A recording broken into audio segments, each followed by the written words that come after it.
exclamation mark. Everybody find it? I just need to finish this.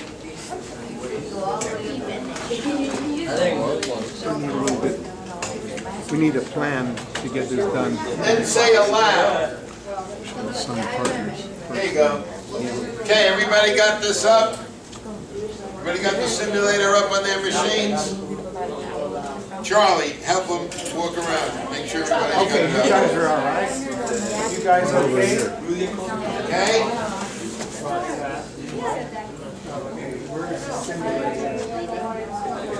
So for those of you that are computer nuts, this is an application built in a language called Java. It runs under a browser, and it's a rocket simulator. What's it Built by called? What's it NASA. called? Rockets with an exclamation mark. Rockets. You got the desktop? No, yeah. it says- Yeah, rocket, that's it, that's the one. And then when you get here, click on this. Click on that bar. Okay. Well, You just exit out. Accept block content. Over window. The thing says allow. Click that. let's say allow. Allow. But yeah. There you go. There you go. Everybody up? You guys are up. Everybody up? Everybody up? You're up. Good, okay. Okay, so this simulator is built by NASA. It said it's written in the Java language. It runs on a browser, but you don't really care. Quiet, please. Okay, heads up.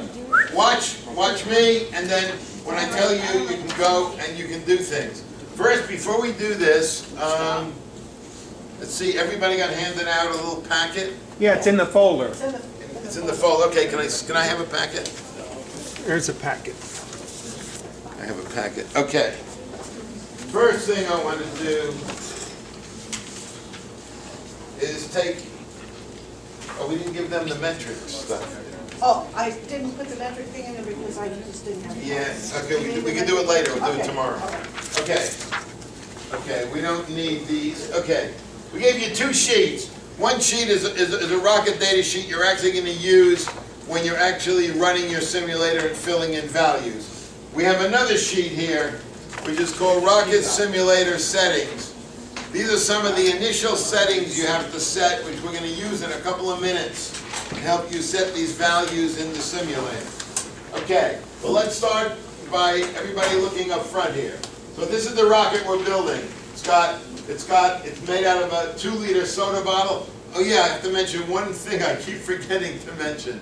Tomorrow, everybody has to bring in 1 or 2 bottle caps.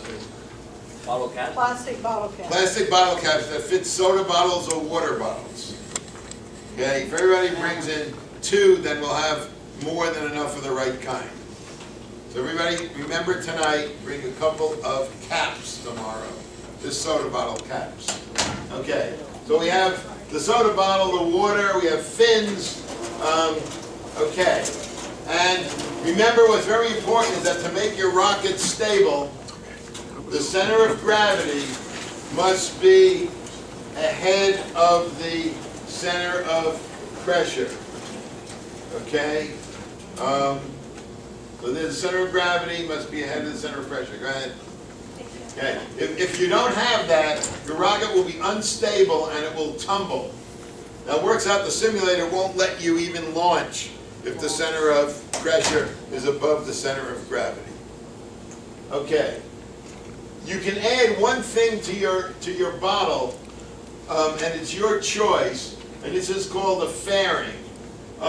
The air, as it rushes over the rocket, gets very turbulent towards the back end where the nozzle is. And if you put this fairing on the back, it smooths out the air quite a bit. It also lets you move the fins lower down on the rocket. And so one of the choices you're going to make is to either use a fairing or not use a fairing. Anybody know why you might not want to use a fairing? What's the disadvantage of putting that fairing on your rocket? Well, it may go higher. The disadvantage is it adds weight. Okay, so all these things are trade-offs, which Stu will talk about. Right. Okay. So everybody's got the simulator up. So let me explain some of the basic concepts in simulator, and then we're gonna go through and actually start setting things. Okay, there are 4 basic phases in what the simulator does. We do design, then we load it up with fuel, then we can adjust the launch pad, the angle of the launch pad that we're gonna launch at, and then we go to launch. So these are the 4 phases that we're gonna go through. So right now, the design should be yellow, just like it shows here in my picture. If not, you should click on the design and it should become yellow. Now, when you're in design, we design 4 different things. We design the nose of the rocket, the payload, the body, and the fins. So within design, we have 4 different components we're actually designing. So right now, you should make sure that body is yellow and design is yellow. You should go over here, and now you should all click on water. This simulator can deal with 4 different kinds of rockets. It can deal with actual fueled rockets, air rockets, water rockets, or solid fueled rockets. We're going to be building water rockets. Everybody clicks on water, you can see a nice fat bottle here. Okay? Then, certain things are going to be calculated for you, like the drag on the rocket. And over here in units, you should change this to metric. We're going to do everything in the metric system. I'll have a chart for you tomorrow. Select it. And we'll give you, tomorrow, we'll talk a little bit about the metric system. And that's basically the standard, the world standard, and so we're going to stick with the metric system. Unfortunately, it's kind of ironic that NASA does everything in the English system, but that's because if it's thought the U.S. was more English-based than metric-based. But now we're going to do everything in the metric system. You should go down here and pick 2 liter. This simulator can do 3 different size bottles. And you should pick 2 liter bottles, so click on that. In the simulator, you either click on things to get to pick them, or where there are values, you can type in values, or you can move the little slider back and forth here, and you can actually change the value that way, or you can type it in. Whenever you do type in a value, it's very important that you always hit return at the end of typing in a value, otherwise the value won't actually take. Stu, say that again. That's the biggest thing that goes wrong about when you put in a value. You put in a value here, you type in a number with a decimal point, make sure you always hit enter or return after you type in the value, okay? Right. Very important you do that. Okay, so everybody's got it so that it looks exactly like my picture. Notice that the simulator is telling us right now that the center of gravity is right there and the center of pressure is right down there. So right now this actually is looking pretty good. They're in the right order. Okay, now we're going to move on to whether or not you want to use a fairing or not. And so you go down here to this little box, I guess you get to choose fairing or no fairing. And if you pick fairing, you have to pick 1/16" plastic, because that's what our fairings are made out of. Stu, important issue when you're designing with or without the fairing. You have to understand how you're going to manufacture or assemble the fins to the body. If you don't use a fairing, that's saying the fins have to be higher up on the rocket, because you can't attach it down where they're shown there without See the this fairing. red portion, that's the fairing. So if you didn't have the red portion, these fins would have to be up here. The fairing lets you move the fins further down on the rocket.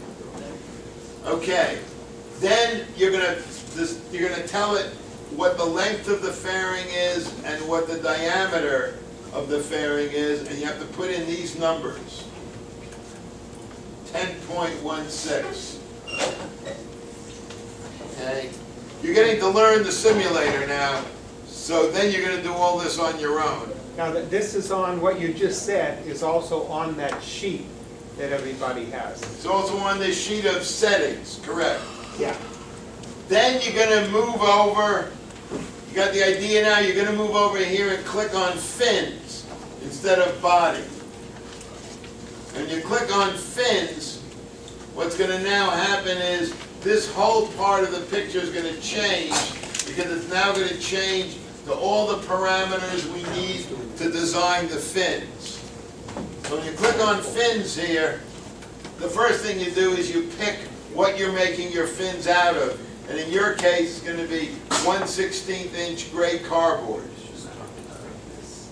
It's actually not gray, it's brown, but I don't think the rocket cares what color it is. And now you get to play with all of these parameters as to where you locate your fins, the length of them, the width of them, the leading angle, this angle up here, and the trailing angle, this angle down here. So you can move those sliders a little bit back and forth, and you can see what actually happens to the picture of the fins. And you can see how they change. This is primarily where you're going to spend a lot of time tomorrow morning, changing all of that. Stu, before you go off, that one thing you skipped, number of fins. Oh yes, over here, number of fins. You get two choices in the rockets we're building. You get to pick either 3 or 4. Okay? And I can't tell you that one is really better than the other. It's just different. Some people like their rockets to look good with Symmetrical. 4 fins, some like 3 fins. Old cars used to have 2 fins, but and tuna fish only have 1 fin, right? I think so. Anyway, then you're going to go up here. We got to try to finish here. We're going to go up here and click on nose. And when you click on nose, we're now going to focus up in this part of the rocket. And what's going to happen is this part will change again, and you're now going to pick 16-inch hollow plastic, and you're going to pick parabolic as the shape of your nose. We're going to give you the nose cones, which is actually the bottom of another bottle. We're going to stick on top. And then you're going to play with these 2 things. Well, you're going to set these 2 things to these values, the length of the nose and the diameter of the nose, because we're going to give you the nose cone. These are numbers you have to use. But you now have, here's where you come into play. And this has to do with center of gravity and center of pressure. Notice in this rocket, notice the center of gravity is getting awfully close to the center of pressure. So we want to move the center of gravity up a little bit. So you're going to pick the ballast, how much weight you want to put up here in the nose. Now, that could be things like a little mouse or a gerbil, but we're going to use little washers because we don't want to kill animals. It's time for them to switch. Okay? This is the day they have the 45 minutes, so. Yes, I know. 9:15. I think I'm in my last minute. Okay, we'll pick up tomorrow with adding the fuel and water. Now we're almost at the end of this. Did you also have, you didn't have that sheet of where they came from the system? Asia Garcia. What? Asia. Lots of white. Not in a rip. Smaller scale? No? No, I can talk about 16ths of an inch, 32nds of an inch. Why is the metric system better? Nobody knows. You studied the metric system, right? Metric system is based on what? Based on the power of 10. How many fingers you got? Right? Based on the power of 10. So I talk about meters, and then I talk about centimeters, okay? 100th of a meter. Then I talk about millimeters, 1,000th of a meter. So all I got to do with my numbers is move the decimal point over, and I can easily convert from one unit to another because everything is based on the power of 10. Take a look at the sheet I gave you. We have kilo, which is 1,000 times. We have centimeters, which are 100th, and we have milli, which is 1,000, okay? We even have terms that go even bigger than that. We have mega and giga and tera. So we start with a basic unit in the metric system, and we can go larger and smaller, but we always do it in powers of 10. So it's really straight, really very simple and straightforward. But what really makes the power of the metric system work is that when you look at measurements of volume and length and weight in the English system, they have no relationship to each other. A gallon of water and a foot on a ruler and a pound of weight have no relationship at all to each other. The beauty of the metric system is that they're all related based on water. And the way the metric system works, on the bottom of the first sheet, it says 1 cubic centimeter of water, which basically is a little cube of water, is 1 milliliter of water, 1,000th of a liter of water, and it weighs 1 gram. And that's the beauty, is that you tie weight to distance to volume, and they're all very consistent. And that's why the metric system really works very well. If you go to the bottom of the second sheet, we're going to talk about pressure for a second, because you're going to be dealing with pressure in your rocket, okay? Normal atmospheric pressure, if I took a column of air 1 inch by 1 inch, 1 square inch, from the ground here all the way up to where there's no more air, how much do you think that would weigh? Carl? 14.7. 14.7 pounds. Isn't that kind of cool? Just picture a column of air, 1 inch by 1 inch, all the way up, 50 miles. That column will weigh 14.7 pounds. That's called normal air pressure. So it's weighing on you. Okay? It's the weight that's sitting on your head now, and on your shoulders, and on everything that's here. That's just normal air pressure. Okay? In the metric system, if you look on this, the metric system, instead of measuring pressure in pounds per square inch, which is the way we measure it in the English system, we use a unit called a Pascal, which is we take a force of 1 Newton per square meter. We learned what a Newton was, right? That was when we said F equals ma, we talked about newtons.